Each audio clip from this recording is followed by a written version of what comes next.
I'd say regarding the state of affairs, what I think is very positive is that, there's a dialogue going on.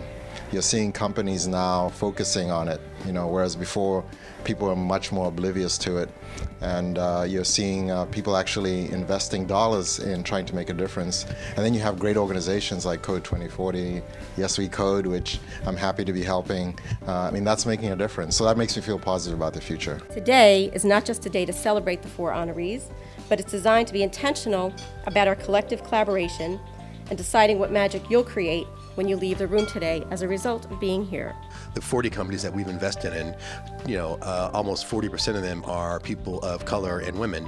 And we think that they're the best companies out there. It has nothing to do with who they are specifically, but we were willing to take a look and take a listen. And I think for me, from my standpoint, that's what everybody has to do. If everybody does that, maybe it won't be 40%, but it's more than what has been before, and at least you're open to it. You realize we sort of have a choice in this moment, right? We can either be a mirror-tocracy, right? Of people who just pick each other from their dorm rooms in a few schools that are preparing for a dystopia.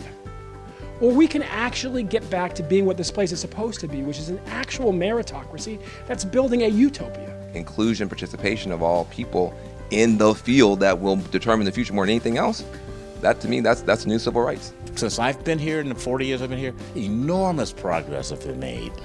And it's important that there's an understanding of that. And we at Andreessen Horowitz have a particular interest in diversity. We have a diverse network, and we really believe that African Americans are an under-tapped opportunity for entrepreneurship and investment. Today is really about reinforcing all of these small victories, all of these leaders, achievers, and pioneers of color that have gotten their business funded, that are serial entrepreneurs successfully collaborating with corporations, all of the people that are in and around technology and part of the ecosystem. And that's what's so important about what Andrea Hoffman and Denmark West are doing with Culture Shift Labs, right? And the opportunity to really bring folks together who exist and make them visible, not just to the outside world, but to each other, right? To strengthen those connections, to strengthen the network. At the end of the day, this place runs on social network. We can look at the numbers and some of the facts, et cetera, and say, woe is us, isn't this horrible? Because the percentages, both of women, of minorities, especially in roles of leadership, are not where we want them to be. But I'll tell you, I'm actually very optimistic.